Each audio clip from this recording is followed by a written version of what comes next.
नमस्कार दोस्तों, स्वागत है आप सभी का सागर सिविल सर्विसेज के यूट्यूब प्लेटफॉर्म पर। दोस्तों, कैसे हैं आप सभी लोग। हम उम्मीद करते हैं कि आप सभी लोग बहुत अच्छे होंगे, स्वस्थ होंगे और बहुत अच्छे तरीके से आप सभी लोगों ने खुद को 69th बीपीएससी के प्रीलिम्स के पेपर में शामिल किया होगा और बहुत पेशेंस के साथ आपने इस पेपर को सॉल्व किया होगा। दोस्तों, हमारी उम्मीद है कि आप सभी लोगों का पेपर बहुत अच्छा गया होगा, क्योंकि आपने साल भर बहुत अच्छे से मेहनत किया था। अब बारी आ गई है कि थोड़ा उसे मिला लिया जाए, जिससे कि हमारी मेंस की जो तैयारी है उसमें निश्चितता आ सके, क्लियरिटी आ सके कि अब हमें मेंस की तैयारी करना चाहिए या नहीं करना चाहिए। इन सब चीज़ों के बारे में हम बाद में बात करेंगे। थोड़ा इसके सबसे पहले ट्रेंड के बारे में बात कर लेते हैं, फिर इसकी उत्तर कुंजी के बारे में बात करेंगे, जैसा कि आप सभी लोगों ने थंबनेल में देखा ही होगा। दोस्तों, ये जो सवाल इस बार पूछे गए हैं इनकी प्रकृति काफ़ी बदली हुई है। इसमें कॉन्सेप्चुअल और फैक्चुअल दोनों का मिक्सअप दिखाया गया है, ठीक है। और जो कॉन्सेप्चुअल सवाल पूछे गए हैं उनका स्तर काफ़ी ज़्यादा है। यूपीएससी की तरीके से सवाल पूछे गए हैं, एलिमिनेशन मेथड वाले बहुत सारे सवाल पूछे गए हैं, ठीक है। और इसमें कई सारे सवाल जो हैं यूपीएससी के प्रीलिम्स में जो पहले पूछे गए थे वो रिपीट भी हुए हैं, और 2-3 सवाल जो पिछले 68 बीपीएससी में पूछे गए थे वहाँ से रिपीट हुए हैं। लेकिन ये आपको ये चीज़ें ध्यान रखनी है कि इकोनॉमी और ज्योग्राफी के कुछ सवाल जो हैं उनका स्तर इतना है कि वो किसी भी मामले में यूपीएससी के सवालों से नीचे नहीं है, ठीक है। आपको ये ध्यान रखना है। अब फैक्चुअल इन्फॉर्मेशन से काम नहीं चलेगा, इसलिए तैयारी की प्रकृति को भी बदलना होगा आप सभी लोगों को। तो पेपर का लेवल अगर बोला जाए तो ये मॉडरेट टू टफ लेवल का बोला जाएगा, क्योंकि आसान नहीं बोला जाएगा, क्योंकि जिस समय आप परीक्षा हॉल में बैठ कर इसको सॉल्व कर रहे होंगे ये पेपर किसी भी एंगल से ये सरल नहीं कहा जा सकता है, ठीक है। अर्थव्यवस्था का सेक्शन तो बहुत ही ज़्यादा उच्च स्तरीय रहा है। तो चलिए वो सारी चीज़ें हम बाद में बात करेंगे। सबसे पहले इसकी उत्तर कुंजी को देख लेते हैं। ये सेट बी हम सॉल्व करवा रहे हैं, आप अपने प्रश्न पत्र से खुद के उत्तरों को मिला लीजिएगा, ठीक है। इसमें हमारा जो पहला सवाल है वो ये है, इनमें से कौन कैबिनेट मिशन का सदस्य नहीं था, ठीक है। इनमें से कौन जो है कैबिनेट मिशन के सदस्य नहीं थे। इसका उत्तर क्या होगा, ए होगा, ठीक है। जे एंड्रयूज जो है कैबिनेट मिशन के सदस्य नहीं थे, जबकि पैथिक लॉरेंस थे, एवी अलेक्जेंडर थे और स्टेफर्ड क्रिप्स थे, ठीक है। इसका उत्तर ए होगा।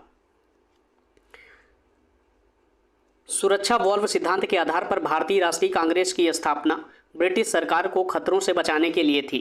उपर्युक्त विचार किस नेता का था। तो यह किस नेता का था, तो ये था लाला लाजपत राय का, ठीक है, ध्यान रखिएगा। निम्नलिखित में से भारतीय राष्ट्रीय कांग्रेस के अधिवेशन में पहली बार मौलिक अधिकारों से संबंधित प्रस्ताव पारित किए गए थे। तो किस अधिवेशन में जो है कांग्रेस के मौलिक अधिकारों से संबंधित जो प्रस्ताव को पारित किया गया था, कहाँ पर, ये कराची के अधिवेशन में 1931 में, ठीक है। चलिए अगला सवाल देखते हैं। 1857 के विद्रोह की विफलता निम्नलिखित में से किन कारणों से हुई थी। तो आप सभी को पता है अंग्रेजों की जो सैन्य श्रेष्ठता थी ये उसका एक महत्वपूर्ण कारण था। विद्रोहियों के पास कोई एकीकृत कार्यक्रम एवं विचारधारा नहीं थी, ये भी सही है। समाज के सभी वर्गों से समर्थन का अभाव था, समाज के सभी वर्गों ने इसमें अपना समर्थन नहीं दिया था, इसलिए ये तीनों जो है सही है। इसका उत्तर जो होगा उपर्युक्त सही सभी होगा, ठीक है। चलिए अगला सवाल देखते हैं। बिहार का वह रसोइया जिसने 1917 में महात्मा गांधी की हत्या के प्रयास को विफल कर उनके भोजन में मिले जहर से उनकी जान बचाई थी, तो वो कौन है, ये है बतख मियाँ, ठीक है। आप सभी को पता है ये 68 बीपीएससी के प्रीलिम्स में भी पूछा गया था ये वाला सवाल। 1937 से 1938 के दौरान बिहार में बर्खास्त आंदोलन किसके द्वारा आयोजित किया गया था। तो किसके द्वारा आयोजित किया गया था, तो ये आयोजित किया गया था स्वामी सहजानंद सरस्वती के द्वारा, ध्यान रखिएगा। स्वामी सहजानंद सरस्वती के द्वारा 1937 से 38 के दौरान बिहार में बर्खास्त आंदोलन शुरू किया गया था, ठीक है। 7वां नंबर देख लेते हैं सवाल। भारत के स्वतंत्रता संग्राम के दौरान निम्नलिखित घटनाओं पर विचार कीजिए। वो सारी घटनाएं दी गई हैं, होम रूल आंदोलन, सूरत विभाजन, खेड़ा सत्याग्रह, मॉर्ले मिंटो सुधार। और इन जो घटनाएं दी गई हैं इनका कालानुक्रम व्यवस्थित करना है। तो किस कालानुक्रम में ये चीज़ें हुई हैं, तो इसका जो सही उत्तर है वो है सी, ठीक है, सी 2, 4, 1, 3, ठीक है। सबसे पहले सूरत विभाजन कब हुआ है, तो 1907 में हुआ है, आप सभी को पता है, ठीक है। फिर उसके बाद होम रूल आंदोलन कब हुआ है, 1916 में हुआ है। और ये मॉर्ले मिंटो सुधार कब हुआ है, 1909 में हुआ है। खेड़ा सत्याग्रह का, इसका जो सही उत्तर होगा 2 4 1 3।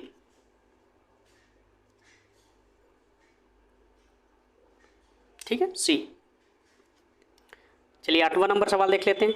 लॉर्ड लिटन निम्नलिखित में से किससे संबंधित नहीं थे? आपको यहाँ पे ध्यान रखना है, लॉर्ड लिटन निम्नलिखित में से किससे संबंधित नहीं थे। ठीक है, इल्बर्ट बिल, स्ट्रेची कमीशन, शस्त्र अधिनियम, वर्नाक्युलर प्रेस एक्ट, इन तीनों से ये संबंधित थे, जबकि इल्बर्ट बिल जो है इससे संबंधित नहीं थे। इल्बर्ट बिल कब आया था? 1983 में आया था। किसके शासनकाल में आया था? लॉर्ड रिपन के काल में आया था, लिटन के काल में नहीं आया था। ये बात आपको ध्यान रखना है। जबकि लिटन जो है स्ट्रेची कमीशन, शस्त्र अधिनियम और वर्नाक्युलर प्रेस एक्ट से संबंधित थे। ठीक है, सवाल नंबर 9 देख लेते हैं।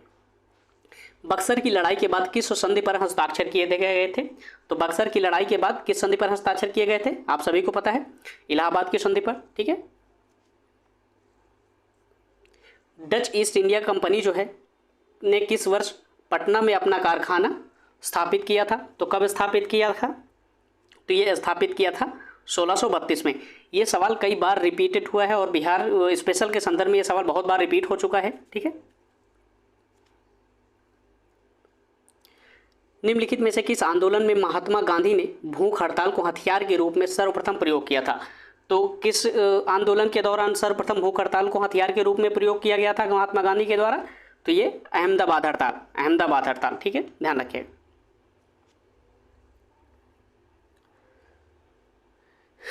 सवाल नंबर 12। सन 1942 में भारत छोड़ो आंदोलन में बिहार के नेताओं का महत्वपूर्ण योगदान रहा है। बिहार में कौन से नेता बिहार केसरी के नाम से जाने जाते थे और उन्होंने भारत छोड़ो आंदोलन में सक्रिय रूप से भाग लिया था? वो कौन थे? तो ये श्री कृष्ण सिंह थे। ठीक है, बिहार केसरी के नाम से किसे जाना जाता है? तो श्री कृष्ण सिंह को बिहार केसरी के नाम से जाना जाता है। चंपारण आंदोलन के जन आंदोलनों की प्रतिक्रिया में ब्रिटिश सरकार ने इस मुद्दे के समाधान के लिए कदम उठाया था। ठीक है, चंपारण आंदोलन के जन आंदोलन की प्रतिक्रिया में ब्रिटिश सरकार ने किस मुद्दे के समाधान के लिए कदम उठाया था? ये चारों आपको ऑप्शन दिए गए हैं। किस मुद्दे के संदर्भ में कदम उठाया गया था? तो ये उसके बाद आंदोलन के बाद ये चंपारण कृषि समिति की स्थापना की गई थी, चंपारण एग्रीगेरियन कमेटी की स्थापना की गई थी। ठीक है, चलिए सवाल नंबर 14 देख लेते हैं। इसका ऑप्शन सही होगा बी। ठीक है, 2 1 3 उसमें देख लेते हैं मिला करके। भारतीय सेवक समाज ये किसका है? ये गोपाल कृष्ण गोखले का है। ठीक है, तत्वबोधिनी किसकी है? तत्वबोधिनी किसकी है? ये देवेंद्रनाथ टैगोर की है। ठीक है, और फिर उसके बाद आत्मीय सभा किसकी है? तो ये राजा राम मोहन राय की है। ध्यान रखिएगा दोस्तों। यहाँ पर थोड़ा लेट ज़रूर हुआ है, लेकिन हमारी कोशिश ये है कि ये चीज़ें आपको सटीक दिया जाए, सही दिया जाए, जैसे कि आप सभी लोगों को एक निश्चितता प्रदान की हो सके कि आप सभी लोगों ने कौन कौन से उत्तर को सही किया है, जिससे कि आप मिला सकें और अपने मेंस की तैयारी में लग सके प्रॉपर तरीके से। ठीक है, अंबाबाई एक स्वतंत्रता सेनानी भारत के किस राज्य की थी? अंबाबाई जो है एक स्वतंत्रता सेनानी थी, वो भारत के किस राज्य से संबंधित थी? तो ये कर्नाटक से संबंधित थी। ठीक है, अब ये एक रीजनिंग का सवाल है, इसको देख लेते हैं। एक कूट भाषा में यदि ग्रेड को इस नंबर से लिखा जाए, मौन को इस नंबर से लिखा जाए, तो उसी भाषा में विगोरस को किस नंबर से लिखा जाएगा? तो इसका जो सही उत्तर है वो क्या है? इसका जो सही उत्तर है वो बी होगा। आपको यहाँ से लास्ट से ध्यान रखना है, आपके जिस प्रश्न पत्र से आप मिला रहे हैं उसमें 26-19 लास्ट वाला ऑप्शन बी ऑप्शन सही होगा। ठीक है, सवाल नंबर 17 देख लेते हैं। निम्नलिखित समूहों में से बेजोड़ को खोजिए। बेजोड़ को इसमें खोजना है। ठीक है, एक निश्चित क्रम में ये चीज़ें व्यवस्थित की गई हैं, उस क्रम में वो वाला शब्द नहीं हुआ होगा। ठीक है, सवाल नंबर 17 का कौन सा होगा? तो इसमें डी नंबर। ठीक है, डी नंबर WCGJ। एक कंपनी की 4 शाखाएं MNO और P जो हैं इस पर स्थित हैं। MN के उत्तर में है 4 किलोमीटर की दूरी पर, PO के दक्षिण में 2 किलोमीटर की दूरी पर है, NO से 1 किलोमीटर दक्षिण पूर्व में है। M और P के बीच की दूरी जो है कितने किलोमीटर की है? तो कितने किलोमीटर की है? इसका जो सही उत्तर हो जाएगा कौन सा होगा? उपर्युक्त में से कोई नहीं। ठीक, सवाल नंबर 19 देख लेते हैं। एक निश्चित कोड भाषा में गेम को डॉलर और भाग मतलब इन चिन्हों से लिखा जाता है, ठीक है। बीड को इन चिन्हों से लिखा जाता है, तो उसी कोड भाषा में मेड को किन चिन्हों से लिखा जाएगा। इसमें आपका जो सही उत्तर है 19वें में यह है डी, ठीक है, इस चिन्ह से लिखा जाएगा, ठीक है। चलिए अगला सवाल देखते हैं। क्यू पूर्व की ओर यात्रा करता है, यम उत्तर की ओर यात्रा करता है, यस और टी विपरीत दिशाओं में यात्रा करते हैं, टी क्यू के दाईं ओर यात्रा करता है, निम्नलिखित में से कौन सा निश्चित रूप से सत्य होगा। यह सेंटेंस आपसे पूछा गया है, तो इसमें से कौन सा एकदम बिल्कुल सत्य होगा। ये होगा ए, ठीक है। एम और एस एक ही दिशा में यात्रा कर रहे हैं। जब आप इसका चित्र बनाएंगे तो ये वाला स्टेटमेंट बिल्कुल सही होगा, ठीक है। चलिए 21 नंबर सवाल देख लेते हैं। एक व्यक्ति रमेश जिसके पास 100 वर्ग गज भूमि का एक प्लॉट है, वह अपने पड़ोसी सुरेश जिसके पास भी 100 वर्ग गज का एक भूमि का प्लॉट है से 10% अधिक प्राप्त करके भूमि प्लॉट को बढ़ाता है, ठीक है। 2 साल बाद वह कुल प्लॉट का 10% पड़ोसी को वापस बेच देता है। निम्नलिखित में से कौन सा स्टेटमेंट जो है वो सही है, ठीक है। इसमें 21 में कौन सा सही होगा। इसमें भी ए ऑप्शन सही होगा। सुरेश की जो भूमि है वो रमेश से अधिक है, ठीक है। सुरेश की भूमि रमेश से अधिक है। निम्नलिखित विकल्पों में से बेजोड़ युग्म को चुनना है। इस बार दोस्तों रीजनिंग के सवाल काफ़ी मात्रा में पूछे गए हैं, ठीक है। स्नॉबरी जूते से संबंधित है, ये वाला बेजोड़ युग्म है। और एक ये श्रृंखला दी गई है, इसमें बीच में क्वेश्चन मार्क है, उसके स्थान पर कौन सा नंबर्स आएगा। निम्नलिखित श्रृंखला में प्रश्न चिन्ह के स्थान पर क्या आना चाहिए। श्रृंखला क्या है 132, 156 और फिर क्वेश्चन मार्क 210, 240, 272। दोस्तों ये वाला सवाल जो है रिपीट हुआ है सवाल, ठीक है। इसको आपको ध्यान रखना है। इसमें कौन सा सही होगा उत्तर 23 का सी 182, ठीक है। 182 इसका सही उत्तर होगा। और ये एक बॉक्स में रीजनिंग का सवाल दिया गया है, इसमें लुप्त संख्या के स्थान पर कौन सा नंबर आएगा ये आपको बताना है, ठीक है। इसमें कौन सा उत्तर सही होगा आपका 24 में आपका सही होगा 77, ठीक है। इस लुप्त संख्या के स्थान पर क्या आएगा 77, ठीक है। नीचे दिए गए कथन और निष्कर्ष को ध्यानपूर्वक पढ़िए। निम्नलिखित में से कौन से निष्कर्ष तार्किक रूप से कथन के अनुसार हैं, विचार कीजिए। एक एकदिवसीय क्रिकेट मैच में टीम ने कुल 200 रन बनाए, जिनमें से 160 रन स्पिनरों के द्वारा बनाए गए। अब इस कथन के आधार पर कुछ निष्कर्ष नीचे दिए गए हैं और उसके आधार पर उत्तर का हमें चयन करना है, ठीक है। इसमें पहला जो निष्कर्ष है वो क्या है, टीम के 80% खिलाड़ी स्पिनर हैं, ठीक है। और दूसरा स्टेटमेंट क्या है, ओपनिंग बल्लेबाज स्पिनर थे।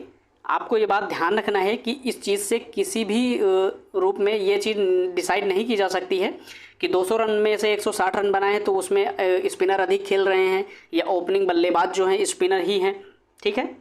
इनमें से कोई भी निष्कर्ष नहीं निकाला जा सकता, क्योंकि 8वें और 10वें नंबर का भी खिलाड़ी अगर वो रन बना सकता है, ठीक है।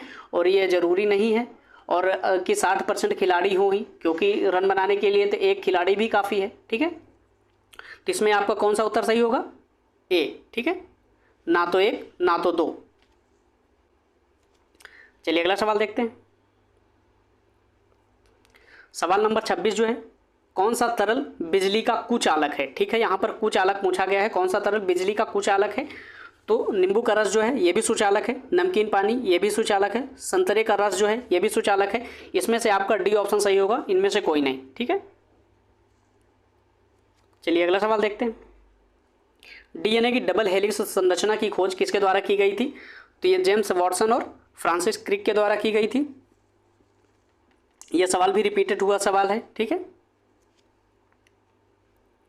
अलग अलग द्रव्यमान की 2 वस्तुएं चंद्रमा की सतह पर स्वतंत्र रूप से गिरने से क्या होगा। तो इसका जो सही उत्तर होगा, किसी भी क्षण इनका जो है वेग एक ही होगा, ठीक है। किसी भी क्षण इनका वेग एक ही होगा, डी ऑप्शन सही होगा इसका।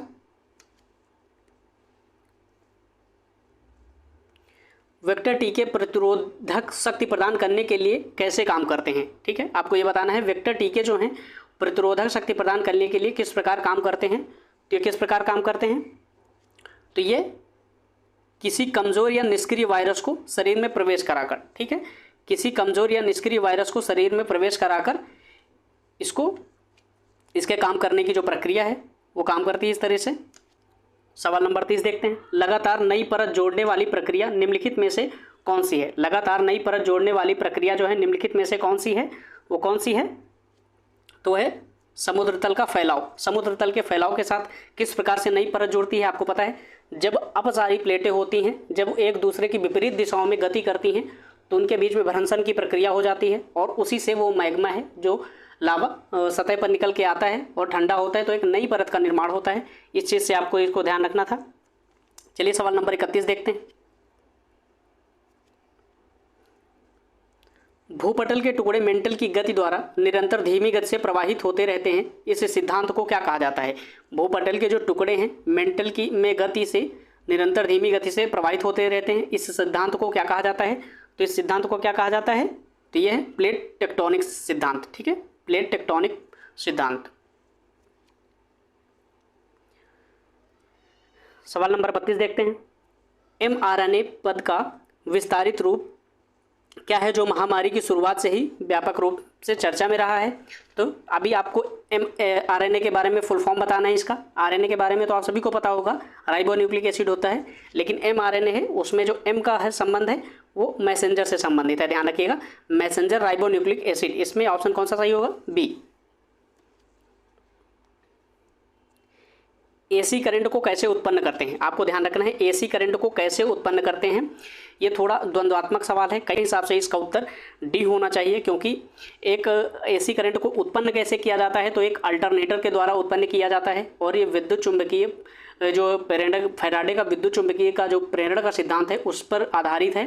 ठीक है, एक अल्टरनेटर के द्वारा इसको उत्पन्न किया जाता है और फिर इनके द्वारा चेंज किया जाता है उसे, लेकिन उत्पन्न नहीं किया जाता है, इसलिए इसका उत्तर डी होना चाहिए।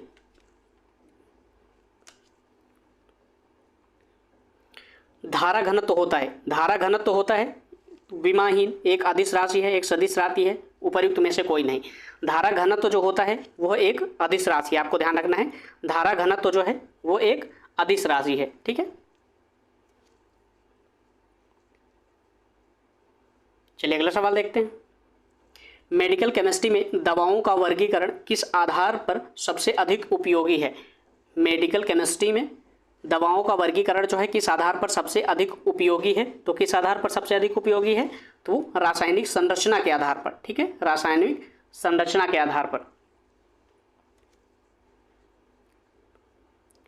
निम्नलिखित में से कौन सी प्रतिक्रिया की दर जो है धीमा कर देता है? निम्नलिखित में से कौन सा प्रतिक्रिया की दर जो होती है उसको धीमा कर देता है? तो किसके द्वारा प्रतिक्रिया की दर को धीमा कर दिया जाता है?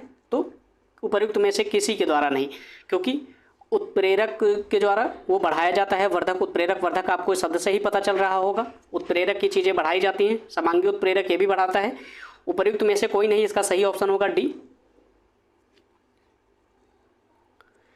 आगत और निर्गत तंत्रिकाएं कहाँ पर मिलती हैं? आगत और निर्गत तंत्रिकाएं कहाँ पर मिलती हैं बताना है आपको।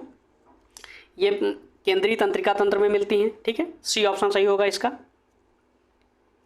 चलिए सवाल नंबर 38 देख लेते हैं। निम्नलिखित में से कौन सी तकनीकें 5G मोबाइल संचार द्वारा सक्षम की जाएंगी? ठीक है, 5G मोबाइल संचार नेटवर्क के द्वारा कौन सी तकनीकों को सक्षम किया जा सकेगा? तो इंटरनेट ऑफ थिंग्स ये बिल्कुल किया जा सकता है, एज कंप्यूटिंग ये भी होगा, नेटवर्क स्लाइसिंग जो होगा ये भी होगा। ठीक है, इसमें कौन सा ऑप्शन सही होगा? 1, 2 और 3 तीनों सही होगा। ठीक है, चलिए 39वां सवाल देख लेते हैं। इसमें अंतरिक्ष मिशन जो दिए गए हैं और वो किस ग्रह से संबंधित हैं आपको ये बताना है। तो ये इसका जो सही उत्तर कौन सा होगा? बी होगा, ध्यान रखिएगा, इसका बी होगा। इनमें जो है कैसिनी ह्यूजेंस जो है वो शनि और उसके वलय से संबंधित है, और जबकि जूनो जो है बृहस्पति से संबंधित है। आर्टेमिस जो है मानव अंतरिक्ष उड़ान और चंद्रमा से मंगल ग्रह तक की यात्रा करने वाला ये जो मिशन है, और वेरिटास जो है ये शुक्र से संबंधित है। ठीक है, ध्यान रखिएगा।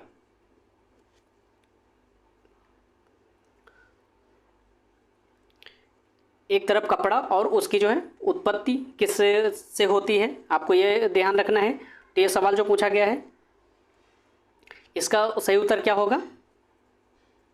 इसका सही उत्तर जो होगा डी होगा। ठीक है, डी। इसमें ए का 2 सही होगा, बी का 1, सी का 4 और डी का 3।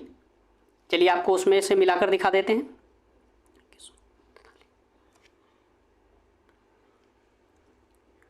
ए का 2, बी का 1।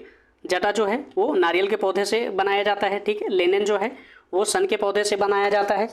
और जो मोहायर है, मोहायर जो है अंगोरा बकरी से संबंधित है। डाउन जो है बतख और ग्रीच के पंख से बनाया जाता है, ठीक है।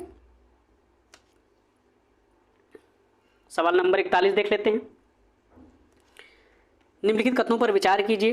टेनियासिस एक आंतों का संक्रमण है जो टेप वर्म की 3 प्रजातियों टेनिया सोलियम और टेनिया संगिनाटा टेनिया एशियाटिका के कारण होता है, ठीक है। ये स्टेटमेंट बिल्कुल सही है, आपको बताना ये सही है एकदम स्टेटमेंट।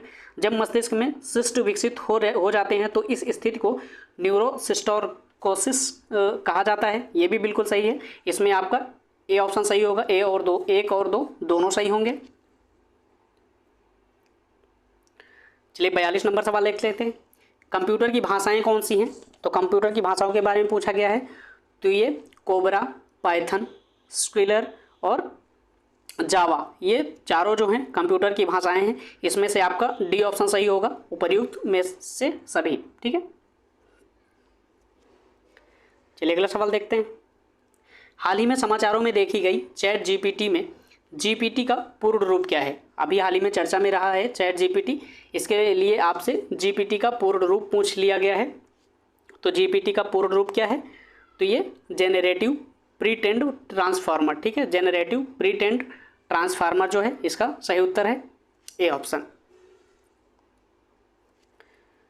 चलिए अगला सवाल देखते हैं। निम्नलिखित में से कौन से जीव के स्वाद नहीं है? आपको ध्यान रखना है, निम्नलिखित में से कौन से जीव के स्वाद नहीं है, आपको बताना है कौन से नहीं है, ठीक है। इसमें से कौन सा सही होगा? डी ऑप्शन जो है 4 और 7, ठीक है। 4 और 7 जो है मसालेदार और तीखा जो है ये जीव के स्वाद नहीं है, जबकि मीठा, कड़वा, नमकीन, उमामी और खट्टा ये सभी जीव के द्वारा ये स्वाद लिए जाते हैं, ठीक है।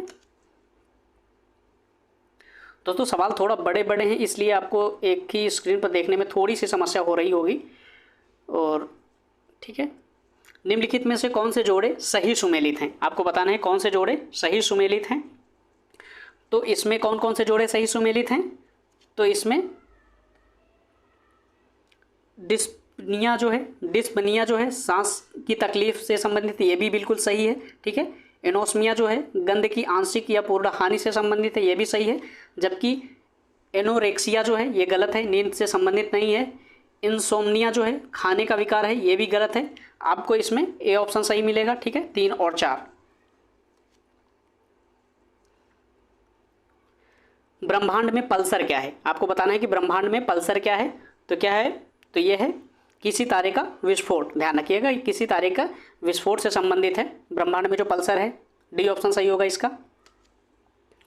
प्रयोगशाला में विकसित हीरे एलजीडी के संदर्भ में हीरे के बीज के रूप में किसका उपयोग किया जाता है? प्रयोगशाला में विकसित हीरे के संदर्भ में हीरे के जो है बीज के रूप में किसका उपयोग किया जाता है?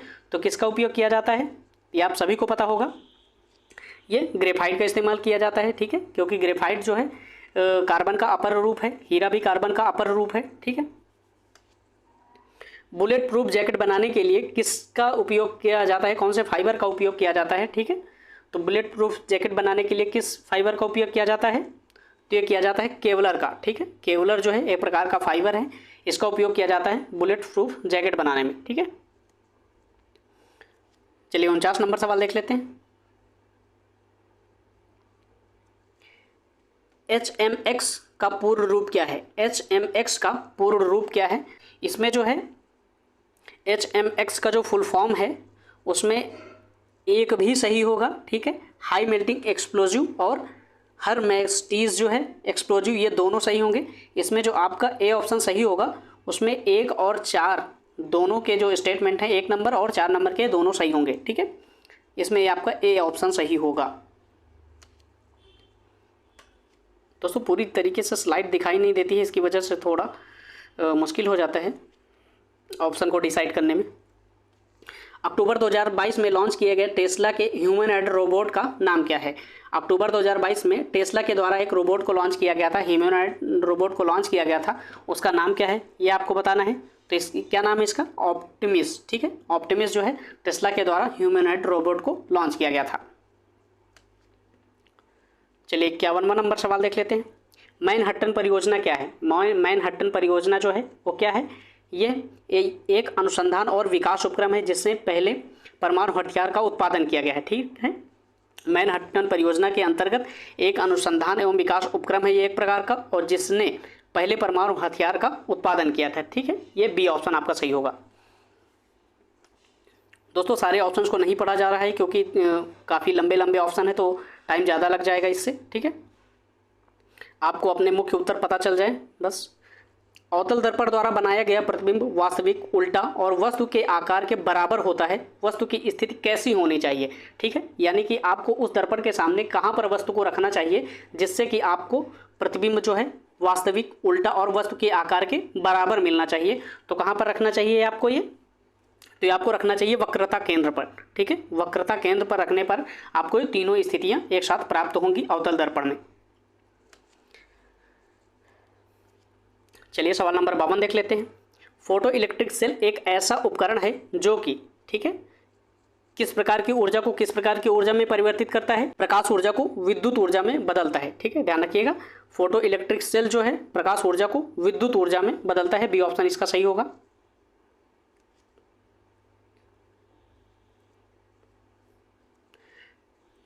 सवाल नंबर 54 जो है, विलयन या विलायक जो है के प्रति इकाई आयतन या प्रति इकाई द्रव्यमान में उपस्थित विलेय की मात्रा को रसायन में किस रूप में जाना जाता है। ठीक है, विलयन या विलायक के प्रति इकाई आयतन या प्रति इकाई द्रव्यमान में उपस्थित विलेय की मात्रा को रसायन में किस रूप में जाना जाता है। तो किस रूप में जाना जाता है, तो यह है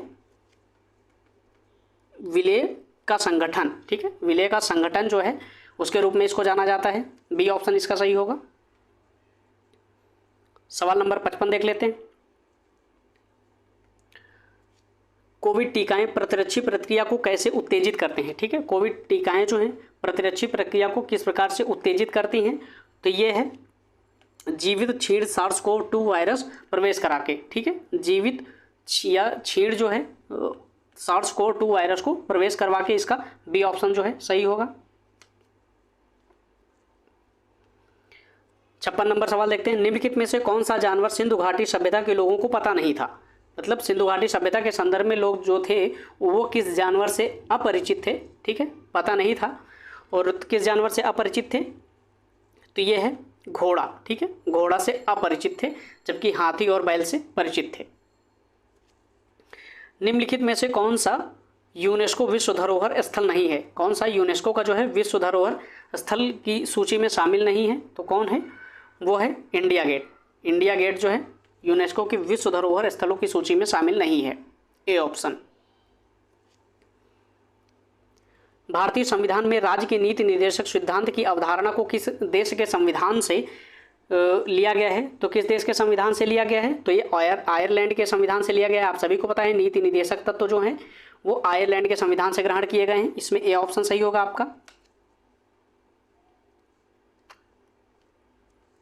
सिक्किम भारतीय संघ का पूर्व राज्य कब बना है। दोस्तों यहाँ पर इसमें ऑप्शन को काफ़ी क्लोज दिया गया है, थोड़ी सी आपको कन्फ्यूजन क्रिएट हो सकती है, लेकिन आपको कन्फ्यूज नहीं होना है। इसका जो सही उत्तर है वो है कब, तो 1975 में। ठीक है, सिक्किम भारतीय संघ का पूर्व राज्य कब बन गया था, तो 1975 में। C option.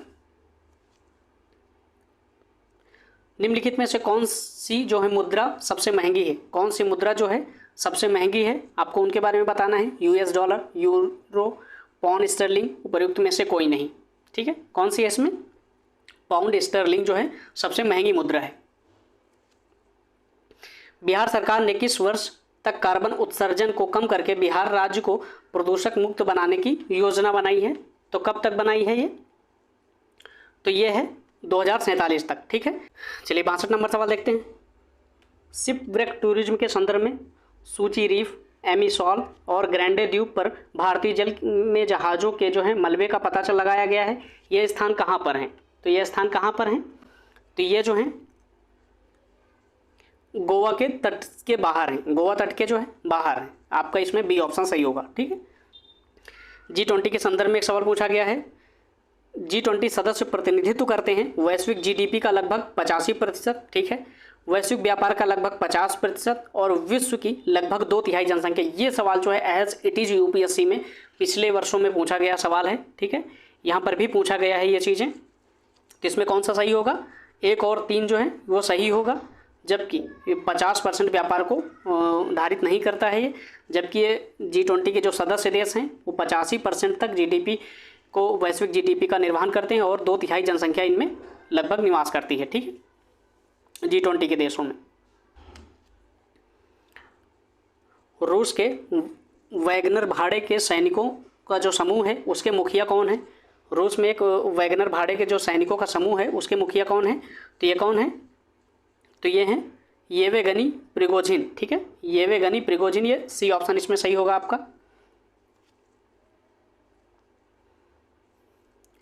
Global gender gap report किसके द्वारा जारी किया जाती है? इस चीज़ को भी हमने डिस्कस किया था, ठीक है। ग्लोबल जेंडर गैप रिपोर्ट किसके द्वारा जारी किया जाता है? तो किसके द्वारा जारी किया जाता है बताइए? तो ये जारी किया जाता है ये विश्व आर्थिक मंच के द्वारा, ठीक है, विश्व आर्थिक मंच के द्वारा इसको जारी किया जाता है। यूनाइटेड किंगडम की महारानी एलिजाबेथ द्वितीय के संदर्भ में निम्नलिखित कथनों में से कौन से सही हैं? ठीक है, आपको ये चारों स्टेटमेंट दिए गए हैं, उनमें से कौन सा सही स्टेटमेंट है आपको ये बताना है। इसमें जो सही स्टेटमेंट है, उन्होंने 70 वर्षों तक शासन किया है और 96 वर्ष की आयु में उनकी मृत्यु हो गई है। गुजरात में आयोजित डेफ एक्सपो 2022 का विषय क्या था? आपको ये पूछना गया है, गुजरात में जो आयोजित है डेफ एक्सपो 2022 का विषय क्या था? तो क्या विषय था? तो ये था गौरव का मार्ग, ठीक है। गुजरात में आयोजित डेफ एक्सपो 2022 का विषय क्या था? गौरव का मार्ग। सी ऑप्शन सही होगा।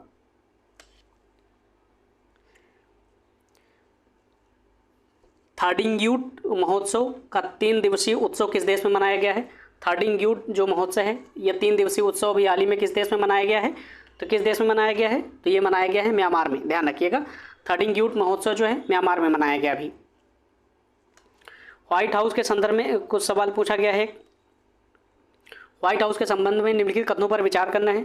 तो इसमें स्टेटमेंट नंबर 1 क्या है? व्हाइट हाउस का पता जो है 1800 में पेंसिल्वेनिया एवेन्यू है, ठीक है। संयुक्त राज्य अमेरिका के राष्ट्रपति का आधिकारिक निवास और कार्यस्थल है, ये बिल्कुल सही है। 1 नवंबर 1800 को जॉन एडम्स इस इमारत में निवास करने वाले पहले राष्ट्रपति बने थे, ठीक है। देखते हैं इसे, यह अमेरिकी लोकतंत्र का प्रतीक है, ठीक है। इसका सही उत्तर क्या होगा? ए ऑप्शन सही होगा इसका। 2, 3 और 4, ठीक है, 2, 3 और 4 इसका जो सही ऑप्शन होगा। ये व्हाइट हाउस का जो पता है 1800 पेंसिल्वेनिया एवेन्यू है, ये गलत है, बल्कि आपके ये तीनों स्टेटमेंट जो हैं सही है, ठीक है। ए ऑप्शन सही होगा।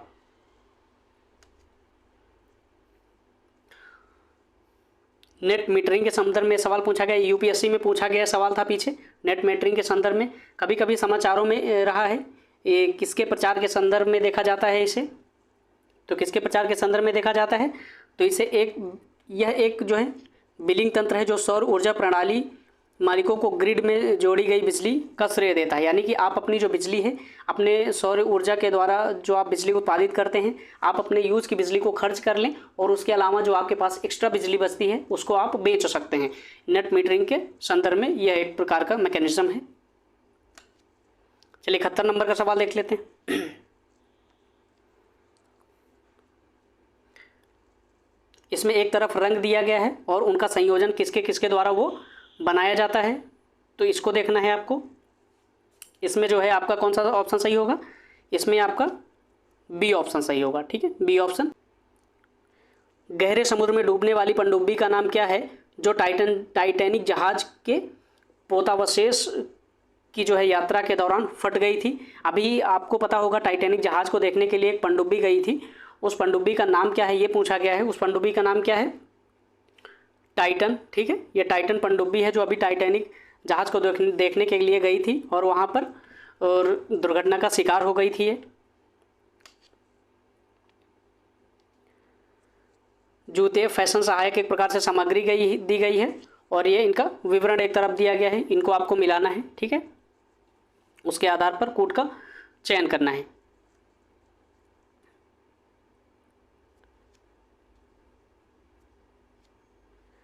चलिए इसमें कौन सा सही होगा? ये 73 नंबर में 73 में आपका जो है वो सी ऑप्शन सही होगा, सी ऑप्शन सही होगा, आपको ध्यान रखना है। पहले का 3 होगा, ठीक है, पहले का 3, दूसरे का 4, पहले का 3 जो है, पहले का 3, दूसरे का 4, ठीक है, तीसरे का 2, ठीक है, और डी का 5 है, ई का 1 है, ठीक है, डी का क्या है 5 है और ई का 1 है। आपको ध्यान रखना है ये चीज़ें। दोस्तों सवाल थोड़ा सा लंबा है, इसलिए आपको ये चीज़ें थोड़ा सा देखने में असुविधा हो रही होगी, ये चीज़ हम समझ पा रहे हैं, और पूरी स्क्रीन पे सवाल आ भी नहीं रहा है, इसलिए चीज़ें थोड़ी और मुश्किल हो जा रही हैं, है ना। इसमें आपको 73 में ये ध्यान रखना है कि कौन सा ऑप्शन आपका सही है, तो ये आपका सी ऑप्शन सही होगा, ये आपको ध्यान रखना है। संयुक्त राज्य अमेरिका के पूर्व राष्ट्रपति ने हाल ही में अपना साक्षात्कार कहाँ पर दिया है? संयुक्त राज्य अमेरिका के जो हैं पूर्व राष्ट्रपति, इन्होंने अभी हाल ही में अपना साक्षात्कार कहाँ पर दिया है? तो ये दिया है एम्स्टर्डम में, ठीक है, कहाँ पर दिया है? तो ये दिया है एम्स्टर्डम में, आपको ध्यान रखना है, एम्स्टर्डम। चलिए अगला सवाल देखते हैं।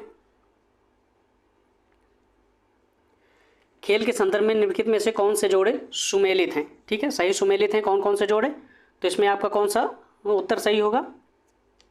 2 और 4, ठीक है, 2 और 4 जो है वीनस रोज वाटर डिश जो है विंबलडन ट्रॉफी महिला इन्होंने जीती है, ठीक है, और ऑस्ट्रेलियन ओपन महिला किसने जीती है?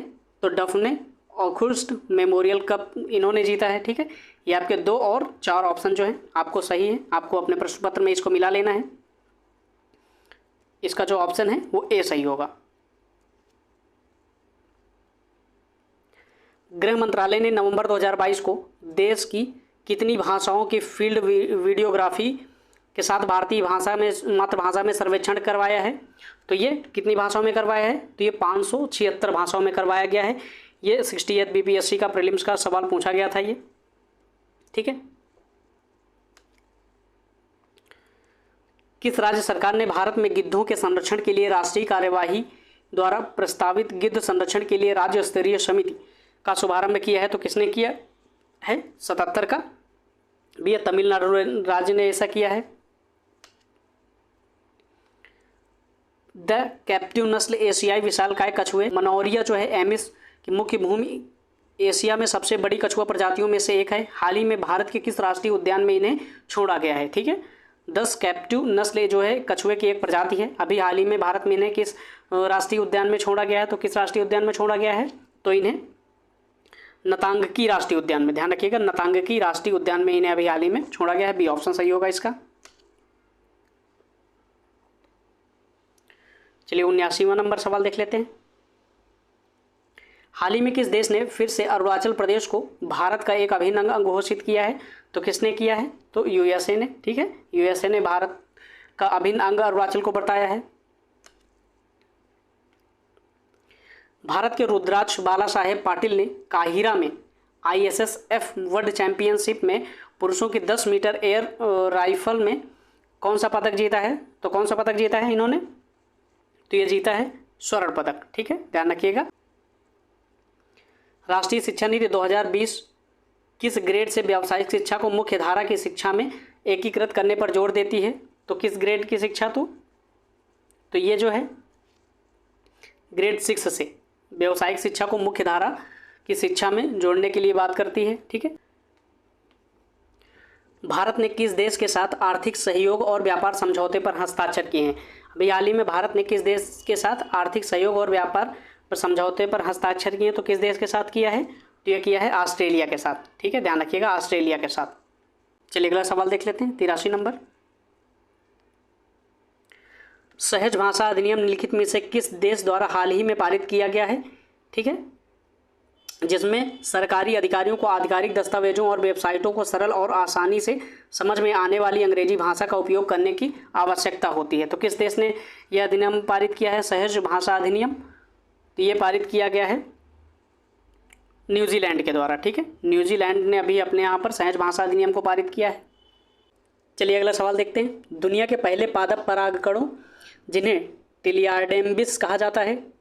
के टिलियाडेम्बी जो है जीवाश्म हाल ही में किस देश में पाए गए हैं? तो किस देश में पाए गए हैं ये? तो ये पाए गए हैं रूस में। ठीक है, टिलियाडेम्बी के जो है जीवाश्म अभी हाल ही में कहाँ पर पाए गए हैं? तो ये रूस में पाए गए हैं। ठीक है,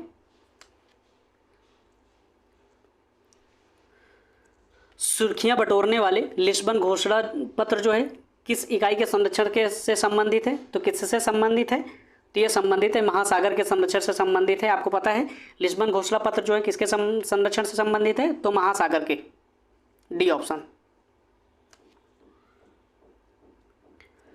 प्रारंभिक वैदिक काल के दौरान कौन सा शहर प्राचीन मगध साम्राज्य की राजधानी के रूप में कार्य करता था? तो कौन सा शहर है जो मगध साम्राज्य की राजधानी के रूप में कार्य करता था?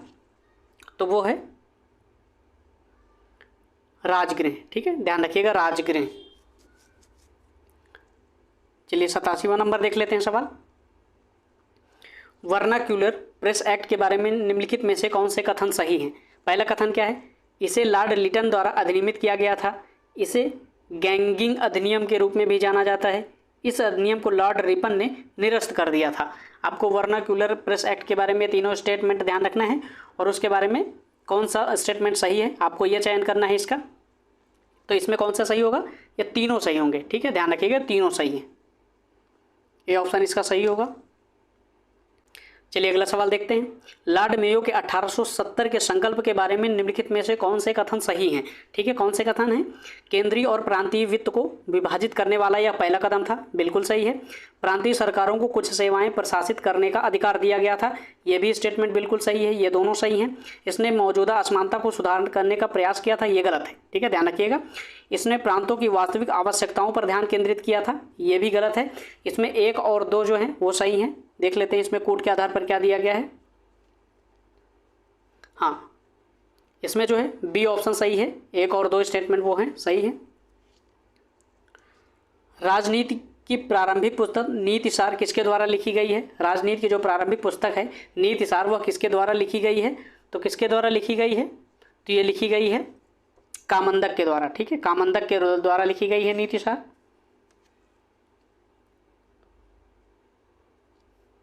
फुतुहात ए आलमगीरी किसके द्वारा लिखी गई है? फुतुहात ए आलमगीरी किसके द्वारा लिखी गई है? तो ये लिखी गई है ईश्वरदास नागर के द्वारा। ठीक है, फुतुहात ए आलमगीरी जो है किसके द्वारा लिखी गई है? तो ये लिखी गई है ईश्वरदास नागर के द्वारा। बी ऑप्शन सही होगा इसका।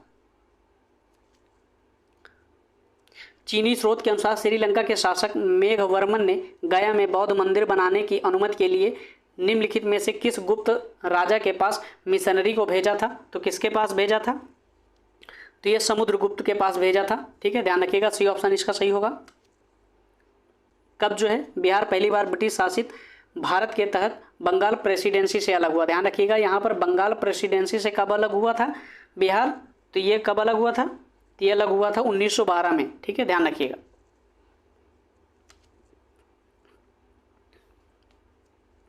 चलिए 92वां नंबर सवाल देख लेते हैं। भारतीय कला में स्तूप चैत्य विहार का निर्माण निम्नलिखित में से किससे संबंधित है? यानी कि भारतीय कला में स्तूप चैत्य और विहार का निर्माण जो है किस संप्रदाय से संबंधित है? तो आपको ये बताना है इनका जिसमें उपयोग किया जाता है बनाने में वास्तुकला के संदर्भ में, तो वो किससे संबंधित हैं? तो वो हैं बौद्ध धर्म से। ध्यान रखिएगा बौद्ध धर्म से। डी ऑप्शन सही होगा इसका। भारतीय हस्तशिल्प के संदर्भ में बिहार में सुजनी क्या है? ठीक है, भारतीय हस्तशिल्प के संदर्भ में बिहार में सुजनी का क्या महत्व है? तो यह एक प्रकार की जो है ये कढ़ाई है। ठीक है, आप सभी को पता है। चलिए अगला सवाल देखते हैं।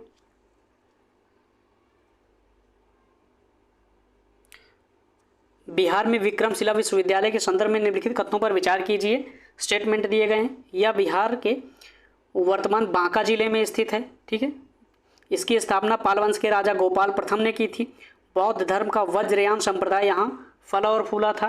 यहाँ खगोल विज्ञान, तर्कशास्त्र, कानून, व्याकरण, दर्शन, अन्य जैसे विषय भी पढ़ाए जाते थे। इनमें से गलत स्टेटमेंट कौन से हैं? तो वो 1 और 2। ये बांका जिले में स्थित नहीं, ये गलत है। और इसकी स्थापना पाल वंश के राजा गोपाल प्रथम ने की थी, ये भी गलत है। बाकी दोनों ये स्टेटमेंट सही हैं। ठीक है,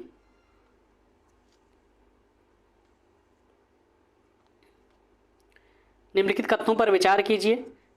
भारत में बाबर के आगमन के कारण उपमहाद्वीप में बारूद का आगमन हुआ था। क्षेत्र में वास्तुकला में मेहराब और गुम्मद का जो है परिचय हुआ था। प्रदेश में तैमुरीड राजवंश की स्थापना हुई थी। युद्ध में तोपों की शुरुआत हुई थी। आपको बताना है कि भारत में बाबर के आने से कौन कौन सी चीज़ें शुरुआत हुई थी उनकी। ठीक है दोस्तों, ये सवाल जो है यूपीएससी में पूछा जा चुका है पिछले के वर्षों में। ठीक है 96 का कौन सा सही होगा? 3 और 4। ठीक है 3 और 4 है। तैमुरीड राजवंश की जो है स्थापना हुई थी बाबर के आने से और तोपों की शुरुआत हुई थी। लेकिन बाबर के आने से पहले भी बारूद का इस्तेमाल होता था। इसमें आपका ए ऑप्शन सही होगा। चलिए 97वां नंबर सवाल देख लेते हैं। निम्नलिखित में से किस बंदरगाह को मुगल काल के दौरान बाबुल मक्का यानी कि मक्का का द्वार कहा जाता था? बाबुल मक्का यानी मक्का के द्वार से किस बंदरगाह को जाना जाता था मुगल काल में? किस बंदरगाह को जाना जाता था? तो ये सूरत के बंदरगाह को। ठीक है सूरत के बंदरगाह को, सी ऑप्शन। अष्टप्रधान मंत्रिपरिषद जो है किसके प्रशासन से संबंधित थी? अष्टप्रधान मंत्रिपरिषद जो है किसके प्रशासन से संबंधित थी? तो यह संबंधित थी मराठाओं के प्रशासन से। ठीक है डी ऑप्शन सही होगा इसका। बोधिसत्व पद्माणी की पेंटिंग स्थित है कहाँ पर स्थित? अजंता में। ठीक है ध्यान रखिएगा आप, अजंता में स्थित है। चलिए 100 नंबर सवाल देख लेते हैं। निम्नलिखित कथनों पर विचार कीजिए। फाहियान एक चीनी यात्री था जो हर्ष के शासनकाल के दौरान भारत में आया था। ये पहला स्टेटमेंट है। हुएनसांग एक चीनी बौद्ध भिक्षु थे जिन्होंने चंद्रगुप्त द्वितीय के शासनकाल में भारत का दौरा किया था। तो इनमें से कौन सा ऑप्शन सही होगा? तो इनमें से दोनों ऑप्शन जो हैं वो गलत हैं। ठीक है आपका डी ऑप्शन सही हो जाएगा इसमें। सूची 1 को सूची 2 से मिलाना है इसमें। ठीक है चरक जो है चिकित्सा से संबंधित हैं और ब्रह्मगुप्त जो है वो गणित से संबंधित हैं। वराह मिहिर जो है किससे संबंधित हैं? वो ज्योतिष से संबंधित हैं। विशाख दत्त जो हैं नाटककार हैं और इनकी जो एक नाटक है मुद्रा राक्षस। ठीक है आपको पता ही होगा। ठीक है इसमें आपका बी ऑप्शन सही होगा।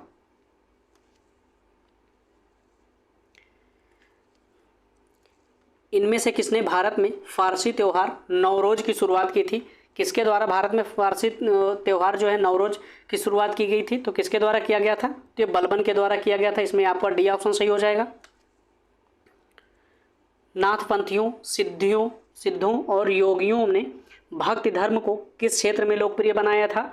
तो किस क्षेत्र में लोकप्रिय बनाया था इन्होंने? तो इन्होंने पूर्वी भारत में लोकप्रिय बनाया था इसे। इसमें आपका डी ऑप्शन सही हो जाएगा। वुड के 1854 के प्रेषण के संदर्भ में निम्नलिखित कथनों पर विचार कीजिए। इसने उच्च अध्ययन के लिए शिक्षा के माध्यम में के रूप में अंग्रेजी की सिफारिश की थी। ठीक है ये पहला स्टेटमेंट है। इसने महिला शिक्षा और व्यावसायिक शिक्षा के प्रशिक्षण पर जोर दिया था। तो इसमें कौन सा आपका सही होगा? तो जो है 1 और 2 दोनों सही स्टेटमेंट हैं, ध्यान रखिएगा। सही पूछा गया है इसलिए आपके ये दोनों स्टेटमेंट सही हैं। मैथिली भाषा का विकास निम्नलिखित में से किसके शासनकाल के दौरान हुआ था? मैथिली भाषा का विकास जो है किसके शासनकाल के दौरान हुआ था? तो ये हुआ था कर्नाट राजवंश के संदर्भ में। ठीक है कर्नाट राजवंश के शासनकाल में जो है मैथिली भाषा का विकास हुआ था।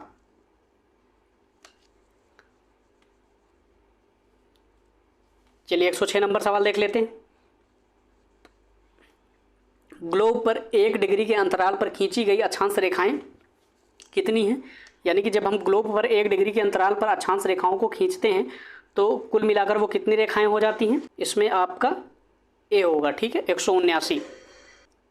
कोसी मैदान के जो माध्य समुद्र तल से औसत ऊंचाई कितनी है? तो कितनी है औसत ऊंचाई जो है इसकी?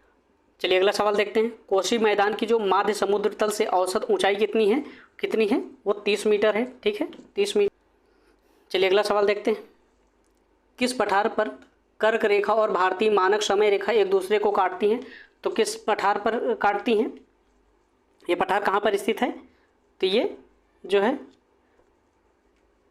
बघेल खंड के पठार पर ये काटती हैं। ठीक है आपको ध्यान रखना है। कर्क रेखा और भारतीय मानक समय रेखा एक दूसरे को कहाँ पर काटती हैं? तो बघेल खंड के पठार पर काटती हैं। ठीक है छत्तीसगढ़ में।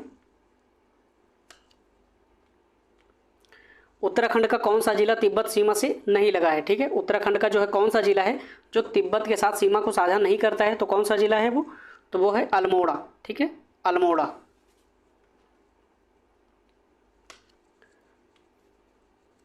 एल नीनो धारा कहाँ प्रवाहित होती है? तो कहाँ प्रवाहित होती है एल नीनो धारा जो है वो प्रशांत महासागर में प्रवाहित होती है। ठीक है, 110 का बी होगा। चलिए दोस्तों अगला सवाल देख लेते हैं, सवाल नंबर 111। नीचे कुछ कथन दिए गए हैं और उनमें से आपको ये बताना है कि कौन कौन से कथन जो हैं गलत हैं। ठीक है, सतह क्षेत्रफल के हिसाब से विक्टोरिया झील जो है दुनिया की तीसरी सबसे बड़ी मीठे पानी की झील है, ये गलत है। ठीक है, यह अफ्रीका की महान झीलों में से एक है। ठीक है, इसकी सीमा जो है 4 देशों तंजानिया, युगांडा, रवांडा और केन्या से लगती है, तो ये भी आपका स्टेटमेंट गलत है। ठीक है, 1 और 3 जो है वो गलत है। विक्टोरिया झील से निकलने वाली एकमात्र नील नदी जो है जो युगांडा के जिंजा के पास झील से बाहर निकलती है, ये सही है और ये भी सही है। आपको इसमें गलत पूछा गया है तो इसमें कौन का सही होगा? 1 और 3। ठीक है, ए ऑप्शन सही होगा इसका। हीट वेव के संबंध में निम्नलिखित कथनों पर विचार कीजिए। तो इसमें 2 स्टेटमेंट दिए गए हैं और कौन कौन से कथन सही हैं आपको ये बताना है। ठीक है, सवाल नंबर 112 जो है, यदि किसी मैदानी इलाके का अधिकतम तापमान कम से कम 30 डिग्री या इससे अधिक तक पहुंच जाता है तो उसे हीट वेव माना जाता है। नहीं, ऐसा नहीं माना जाता है। लगभग 2 या 3 दिन तक लगातार उसी तापमान पर चीज़ें हवा बहती रहती है तो उसको हीट वेव के संदर्भ में कंसीडर किया जाता है, तो ये गलत है। ठीक है, यदि किसी पहाड़ी इलाके का अधिकतम तापमान जो है कम से कम 40 डिग्री या इससे अधिक तक पहुंच जाता है तो उसे हीट वेव माना जाता है, ये भी गलत है। इसमें आपका कौन सा सही हो जाएगा? 112 का ए ऑप्शन सही होगा, ना तो 1 ना तो 2। चलिए अगला सवाल देखते हैं, सवाल नंबर 113 जो है, इसमें खोजकर्ताओं और जो जन्म स्थान से संबंधित 113 में कौन सा सही होगा? इसमें आपका बी सही होगा। ठीक है, चलिए सवाल नंबर 114 देख लेते हैं। यूएई के जो रियासती राज्य हैं, ठीक है, उनको देखना है। इसमें आपका जो कौन सा ऑप्शन सही होगा? बी ऑप्शन सही होगा। ये बहुत कठिनतम सवालों में से एक माना जा सकता है, क्योंकि यदि आपको चीज़ें बहुत क्लियर नहीं है तो ये सवाल सॉल्व नहीं होगा, इसमें कोई दो राय नहीं है। इसका जो इसमें जो राज्य कौन कौन से हैं? Abu Dhabi, Dubai, Sharjah, Ajman, Al Quwain, Fujairah, Ras Al खैमा, ये आपका बी ऑप्शन सही होगा इसमें। चलिए 115 नंबर सवाल देख लेते हैं। स्वर्ण रेखा नदी निम्नलिखित में से किस गांव के पास से निकलती है? स्वर्ण रेखा नदी निम्नलिखित में से किस गांव के पास से निकलती है? तो किस गांव के पास से निकलती है? तो ये निकलती है नगरी के पास से। ठीक, नगरी के पास से निकलती।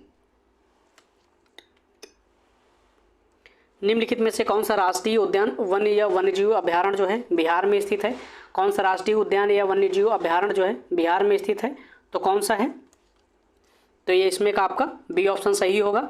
इनमें एक वाल्मीकि राष्ट्रीय उद्यान और भीम बांध जो है वन्यजीव अभ्यारण्य, ये बिहार में स्थित हैं। इसमें आपका कौन सा सही हो जाएगा? B option. गैंगेटिक डॉल्फिन के संदर्भ में एक सवाल पूछा गया है। ठीक है, गैंगेटिक डॉल्फिन के संबंध में निम्नलिखित कथनों पर विचार कीजिए और इसमें से इन कथनों में से आपको चयन करना है कौन कौन से सही हैं। ठीक है, कौन से सही हैं, तो इसमें आपको ये बताना है कौन से सही हैं। गंगा नदी की जो डॉल्फिन है IUCN की जो रेड लिस्ट है इसके तहत लुप्त प्राय जीव में वर्गीकृत किया गया है, ये गलत है। ये इसको इंडेंजर्ड में इसको लिस्ट में शामिल किया गया है, लुप्त प्राय में नहीं है। और इनमें से कोई क्रिस्टलीय नेत्र लेंस नहीं है जो इसे प्रभावी रूप से अंधा बना देती है। ठीक है, ये सही है। यह इकोलोकेशन का उपयोग करके आगे बढ़ती और शिकार करती है, ये भी सही है। इसे भारतीय राष्ट्रीय जलीय जीव के रूप में मान्यता दी गई, ये भी सही है। आपको इसमें यह देखना है कि 2, 3 और 4 जो हैं ये सही हैं, जबकि एक स्टेटमेंट जो है वो गलत है। ठीक है,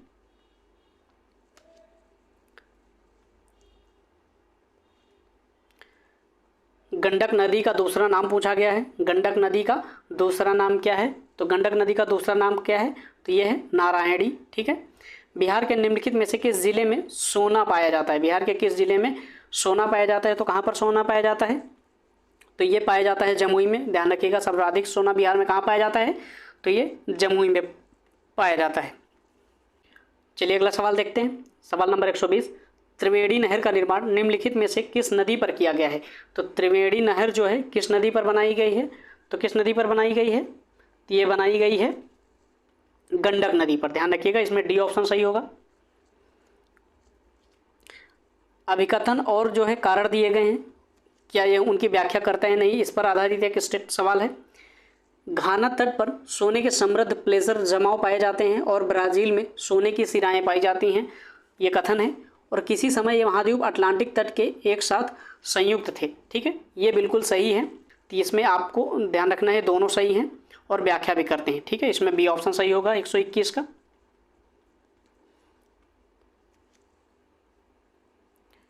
चलिए 122 नंबर सवाल देख लेते हैं। दोस्तों ये काफ़ी बड़ा सवाल है और इसको ज़्यादा छोटा नहीं कर सकते क्योंकि आपको चीज़ें फिर समझ में नहीं आएंगी। मैं आपको इसका उत्तर बता दूंगा, वो आप अपने हिसाब से फिर उसको मिला लीजिएगा, ठीक है। बिहार की भौगोलिक संरचना चट्टानी प्रणालियों से बनी है। चट्टानी प्रणालियों का उनके विवरण से मिलान कीजिए। कौन सी चट्टानी प्रणाली जो है किस क्षेत्र में पाई जाती है, आपको ये चीज़ें मिलान करना है इसमें से। सवाल नंबर 122 में कौन सा आपका सही होगा? तो ये होगा बी, ठीक है, बी ऑप्शन इसमें सही होगा। ये आपको अपने हिसाब से मिला लेना है क्योंकि ये चीज़ें स्क्रीन पर देखने में थोड़ा सा प्रॉब्लम हो सकती है। 3412 आप अपने कोड, इस कोड को ध्यान रखिएगा, 3412 ये कोड है, बी ऑप्शन, इसको आप अपने पेपर में मिला लीजिएगा।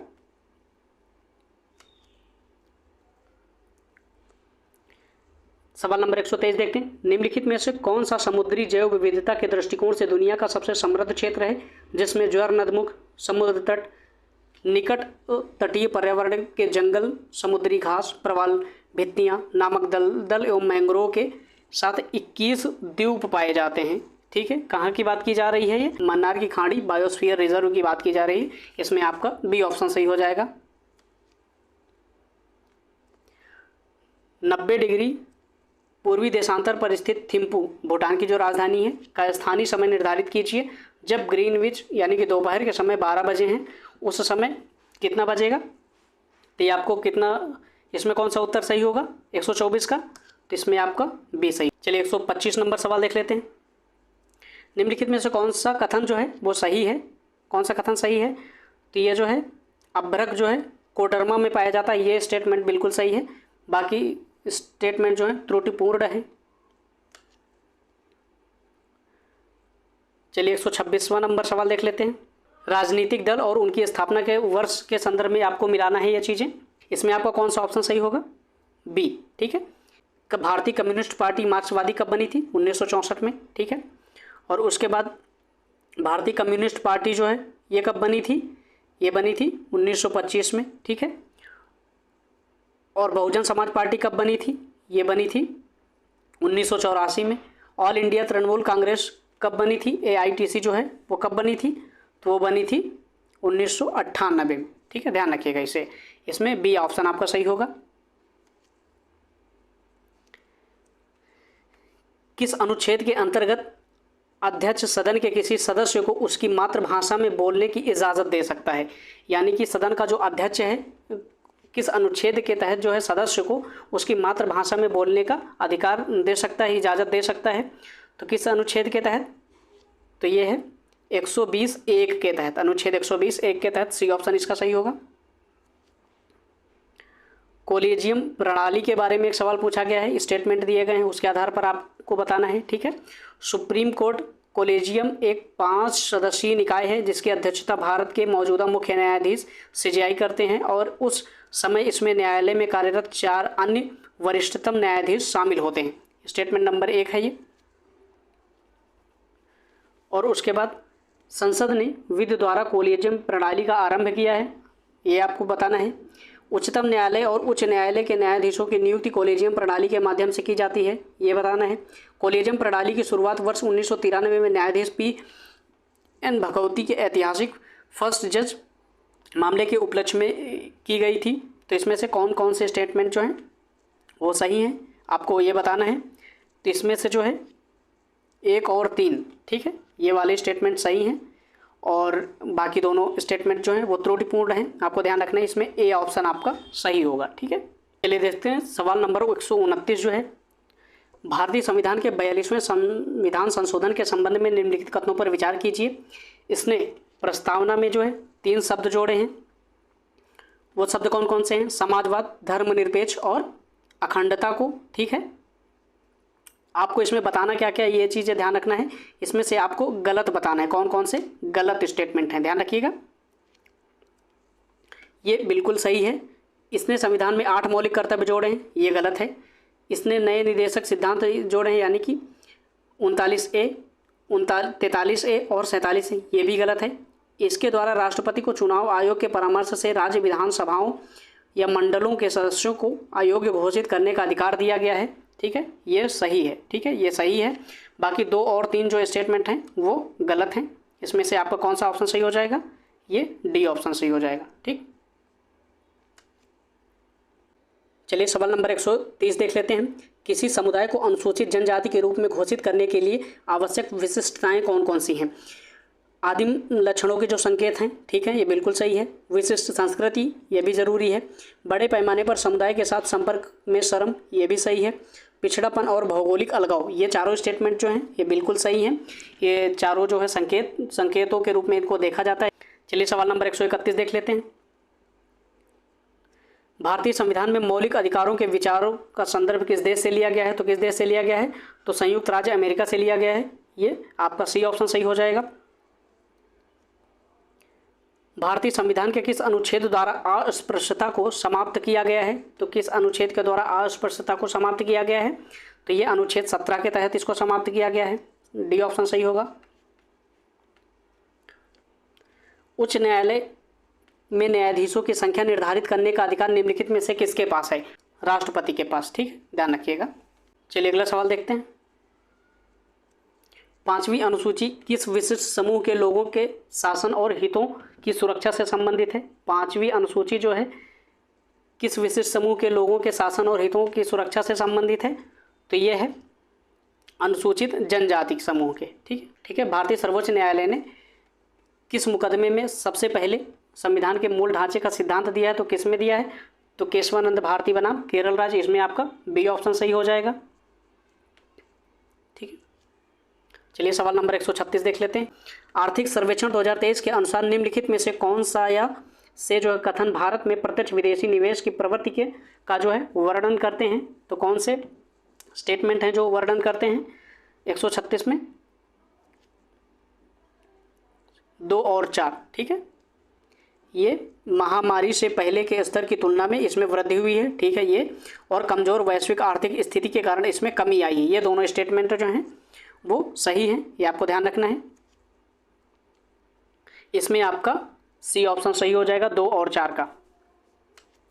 137 नंबर सवाल देख लेते हैं। बिहार के गया जिले की जो है वर्तमान जनसंख्या, ध्यान रखिएगा, बिहार के गया जिले की वर्तमान जनसंख्या कितनी है। 2011 की जनगणना के अनुसार नहीं पूछा गया है, वर्तमान जनसंख्या को पूछा गया है, तो कितनी है इसमें, ये है 59,08,000, ठीक है, 59,08,000। चलिए सवाल नंबर 138 देख लेते हैं। केंद्र सरकार के गैर योजनागत व्यय के बारे में निम्नलिखित में से कौन से कथन सही हैं, ठीक है, कौन से कथन सही हैं जो केंद्र सरकार के गैर योजना व्यय के अंतर्गत आते हैं। तो सवाल नंबर 138 में जो है ये व्यय ब्याज भुगतान पर जो होता है वो गैर योजनागत के अंतर्गत आता है, ठीक है, इसमें आपका बी ऑप्शन सही हो जाएगा।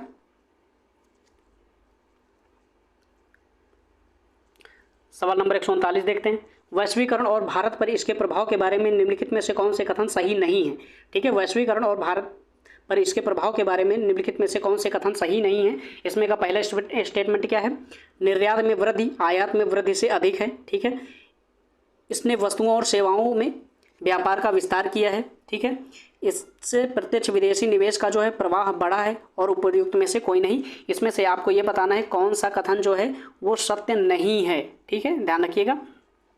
तो 139 का कौन सा कथन जो है वो सत्य नहीं है, तो वो ए, ठीक है, ये जो है ये गलत है, तो इसमें आपका ये सही हो जाएगा क्योंकि नहीं पूछ रहा है, ठीक है। चलिए दोस्तों सवाल नंबर 140 को देख लेते हैं। संघ सरकार के वित्त में नवीनतम विकास के बारे में निम्नलिखित कथनों पर विचार कीजिए, ठीक है। महामारी वित्तीय वर्ष 21 के दौरान संघ सरकार का जो राजकोषीय घाटा है सकल घरेलू उत्पाद के 9.2% तक पहुंच गया है। एक ये स्टेटमेंट है, आपको ये ध्यान रखना है कौन सा स्टेटमेंट जो है वो सही पूछा गया है, कौन सा स्टेटमेंट सही है, तो वो 1 नंबर का स्टेटमेंट जो है वो सही है, बाकी ये दोनों स्टेटमेंट गलत हैं। इसके आधार पर आपका कौन सा उत्तर हो जाएगा, बी ऑप्शन सही हो जाएगा, ठीक है, केवल एक। चलिए अगला सवाल देखते हैं। आरबीआई के विदेशी मुद्रा भंडार में निम्नलिखित में से कौन कौन से शामिल हैं? ठीक है, आरबीआई के विदेशी मुद्रा भंडार में निम्नलिखित में से कौन कौन से शामिल हैं? सवाल नंबर 141, इसमें कौन कौन से शामिल हैं? तो ये 1, 2 और 3 जो हैं, यानी कि इसमें विदेशी मुद्रा परिसंपत्तियाँ ये शामिल हैं, सोना ये शामिल है, विशेष आहरण अधिकार एसडीआर की जो मुद्रा है वो शामिल है, लेकिन आरक्षित किस्त की जो स्थिति है ये गलत है। 4 ऑप्शन जो है वो शामिल नहीं है। तो इसमें आपका 1, 2 और 3 सही हो जाएगा, ऑप्शन ए। उत्पत्ति के नियम के बारे में एक सवाल पूछा गया है जो कि काफ़ी चर्चा में रहा है। इसके संदर्भ में आपको बताना है कि कौन सा स्टेटमेंट सही है। उत्पत्ति के नियम किसी उत्पाद के राष्ट्रीय स्रोत को निर्धारित करने के लिए आवश्यक मानदंड हैं, बिल्कुल सही है। उत्पत्ति के नियम कस्टम एजेंसियों को यह जानने में मदद करते हैं कि किसी दिए गए उत्पाद पर कौन से नियम और कौन कौन से शुल्क लागू होते हैं, यह भी सही है। इसका उपयोग व्यापार सांख्यिकी के प्रयोजन के लिए किया जाता है, ये भी सही है। उनका महत्व इस तथ्य से प्रमाणित होता है कि कई मामलों में कर और प्रतिबंध आयातों के स्रोतों पर निर्भर करते हैं। चारों स्टेटमेंट दोस्तों बिल्कुल सही हैं। इसके आधार पर आपका कौन सा उत्तर सही हो जाता है? तो ये डी ऑप्शन सही हो जाता है, ध्यान रखिएगा। शिशु मृत्यु दर के बारे में निम्नलिखित कथनों पर विचार करना है और उसके आधार पर कौन कौन से कथन सही हैं आपको यह डिसाइड करना है।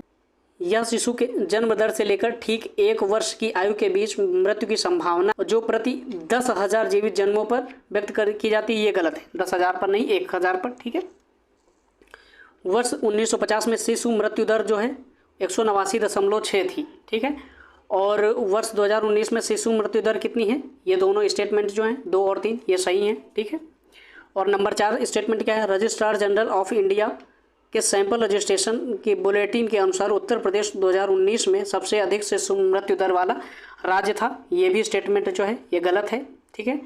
2 और 3 जो हैं वो स्टेटमेंट आपके सही हैं। इसके आधार पर आपका डी ऑप्शन सही हो जाता है। चलिए सवाल नंबर 144 देख लेते हैं। एक अवधारणा के रूप में मानव पूंजी निर्माण की बेहतर व्याख्या एक प्रक्रिया के संदर्भ में की जा सकती है जो सक्षम बनाती है। अब उनको हमें स्टेटमेंट के संदर्भ में देखना है कि वो किस किस चीज़ को सक्षम बनाती है, ठीक है। किसी देश के व्यक्तियों द्वारा अधिक पूंजी संचय करने को, नहीं ये ज़रूरी तो नहीं है।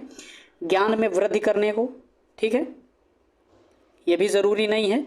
लेकिन कौशल स्तरों में वृद्धि करने को, जी ये बिल्कुल सही है, ये सही है। देश के लोगों के ज्ञान, कौशल स्तरों और क्षमताओं में वृद्धि करने के लिए दोनों स्टेटमेंट सही हैं, 3 और 4। इसके आधार पर आपका कौन सा सही हो जाता है? डी ऑप्शन सही हो जाता है। चलिए सवाल नंबर 145 देख लेते हैं।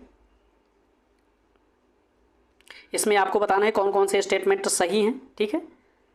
सवाल नंबर 145 में दोस्तों इस वाले सवाल में थोड़ा सा कन्फ्यूजन की स्थिति है, इसलिए आपको इसे गोला मार लीजिए। तो आपको इसे अपने से देख लेना, या तो आयोग के द्वारा जो भी आंसर की आएगी आप उसके आधार पर इसको मिला लीजिएगा। 145 और 147 नंबर के जो सवाल हैं ये दोनों थोड़ा कन्फ्यूजन की स्थिति में है। मैं आपसे क्लियर तरीके से चीज़ें बता दे रहा हूँ। 146 नंबर जो सवाल है, औद्योगिक नीति संकल्प किस वर्ष अपनाया गया था? औद्योगिक नीति जो संकल्प है किस वर्ष अपनाया गया था?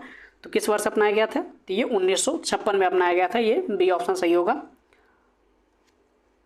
और सवाल नंबर जो 147 है दोस्तों, इसमें भी थोड़ा कन्फ्यूजन की स्थिति है, इसको आप स्टार मार्क कर लीजिएगा, आयोग के उत्तर कुंजी से इसको मिला लीजिएगा। सवाल नंबर 148 देख लेते हैं। चलिए स्वामित्व योजना के बारे में देख लेते हैं। सवाल पूछा गया सवाल नंबर 148 और इसमें से आपको बताना है कि कौन कौन से स्टेटमेंट हैं वो जो गलत हैं, ठीक है। ध्यान रखिए गलत स्टेटमेंट को पूछा गया है। यह खान मंत्रालय के दायरे में कार्यरत केंद्रीय क्षेत्र की योजना है, जी ये बिल्कुल गलत है, ठीक है। यह योजना CORS नेटवर्क की तरह जियो पोजिशनिंग इंफ्रास्ट्रक्चर को 5 सेंटीमीटर तक की सटीकता प्रदान करने योग्य मानक बनाने का प्रयास कर रही है, ठीक है, यह सही है। CORS का मतलब है क्रॉस ओरिजिन रिसोर्स शेयरिंग, ये गलत है, ठीक है, ध्यान रखिएगा। और नंबर 4 स्टेटमेंट क्या है? यह योजना ड्रोन तकनीक का उपयोग करके भूमि के छोटे छोटे खंडों का नक्शा तैयार करके ग्रामीण बस्तियों के क्षेत्र में संपत्ति का स्पष्ट स्वामित्व स्थापित करने के लिए सुधारात्मक पहल प्रदान करती है, ये भी सही है। आपको यहाँ पर ध्यान रखना है कौन कौन से गलत पूछा गया है। तो आपका 1 नंबर जो है वो गलत है और 3 नंबर गलत है। इसके आधार पर कौन सा उत्तर सही हो जाएगा? आपका सी ऑप्शन जो है वो सही हो जाएगा। 1 और 3 जो है वो गलत हैं, ठीक है। सवाल नंबर 149 देख लेते हैं। किसी वित्तीय आपातकाल की स्थिति में अनुच्छेद 360 को लागू करने का जो परिणाम है कौन सा है, ठीक है। उसमें से पहले स्टेटमेंट क्या है, राष्ट्रपति राज्यों को राज्य मामलों के संबंध में सेवारत सभी या किसी वर्ग के कर्मचारियों के वेतन या भत्ते को कम करने का आदेश दे सकते हैं, ठीक है। राज्य विधानमंडल द्वारा पारित धन विधेयक या अन्य किसी वित्तीय विधेयक को राष्ट्रपति के विचारार्थ आरक्षित करने की आवश्यकता नहीं है, ध्यान रखिएगा स्टेटमेंट को। और उसके बाद अभी इसको कोर्ट के आधार पर सवालों को सही करना है। और तीसरा स्टेटमेंट क्या है, राष्ट्रपति उच्चतम न्यायालय और उच्च न्यायालय के जजों के साथ संघ मामलों के संबंध में सेवारत सभी या किसी वर्ग के कर्मचारियों के वेतन या भत्ते को कम करने के आदेश दे सकते हैं, ठीक है। राज्य विधानमंडल द्वारा पारित होने के बाद धन विधेयक या अन्य वित्तीय विधेयक राष्ट्रपति के विचारार्थ आरक्षित रखी जाएगी, ठीक है। तो इसमें से आपको बताना है कौन कौन से स्टेटमेंट जो हैं वो सही हैं। तो कौन से सही हैं, तो इसमें से 1, 3 और 4 जो हैं वो सही हैं। इसमें से आपका बी ऑप्शन सही हो जाएगा, 1, 3 और 4। लेकिन इसमें से जो है बी ऑप्शन जो है आवश्यकता नहीं है जिसमें आरक्षित करने के लिए, ये गलत है। सवाल नंबर 150 देख लेते हैं। निम्नलिखित में से कौन से कारक संभावित रूप से भारतीय अर्थव्यवस्था में मुद्रास्फीति जनित मंदी में योगदान कर सकते हैं। ध्यान रखिएगा, बहुत इंपॉर्टेंट सवाल है। भारतीय अर्थव्यवस्था में मुद्रास्फीति जनित मंदी में योगदान कर सकते हैं, तो कौन कौन से कारक हैं वो, तो इसके बारे में आपको बताना है। सही स्टेटमेंट कौन सा है ये आपको चयन करना है। इसमें सरकारी खर्च में वृद्धि के कारण उच्च मुद्रास्फीति का दबाव, जी बिल्कुल सही है। औद्योगिक उत्पादन में गिरावट और आर्थिक विकास में सुस्ती, ये भी सही है। कुल मांग और उपभोक्ता खर्च में कमी, ये भी सही है। घरेलू मुद्रा में की जो है वृद्धि के कारण निर्यात प्रतिस्पर्धात्मकता में कमी, ये चारों स्टेटमेंट दोस्तों बिल्कुल सही हैं। इसके आधार पर आपका ए ऑप्शन सही हो जाएगा। ध्यान रखिएगा 150 का ए ऑप्शन जो है सही हो जाएगा। दोस्तों यहाँ पर हमने 150 तक के सवालों को पूरी तरीके से कवर कर लिया है और इनके जो उत्तर हैं पूर्ण सटीकता के साथ देने का प्रयास किया गया है। इसमें सवाल नंबर 145 और 147 में थोड़ा सा कन्फ्यूजन की स्थिति है। आयोग की उत्तर कुंजी आने के बाद वो सारी चीज़ें आप मिला लीजिएगा। बाकी के जो उत्तर हैं उनको आप मिला करके कमेंट बॉक्स में अपने कितने सही हुए हैं वो सारी चीज़ें आप बताइएगा। उसके आधार पर हम नेक्स्ट वीडियो में कट ऑफ के बारे में बात करेंगे और उसके आधार पर आप अपनी मेंस की तैयारी में लग जाइएगा। ठीक है दोस्तों, फिर मिलते हैं नेक्स्ट वीडियो में। तब तक के लिए अपना ख्याल रखिएगा, स्वस्थ रहिए और पढ़ाई करते रहिए। दोस्तों यदि आपको हमारा प्रयास पसंद आए, हमारी मेहनत पसंद आए तो आप प्लीज़ वीडियो को लाइक कर लेना, चैनल को सब्सक्राइब कर लेना और बेल आइकॉन को ऑन कर लेना, जिससे कि आपको नेक्स्ट वीडियो के अपलोड होते ही आपको सारी सूचनाएं मिल जाएं और समय रहते आप चीज़ों को देख लें। ठीक है दोस्तों, धन्यवाद।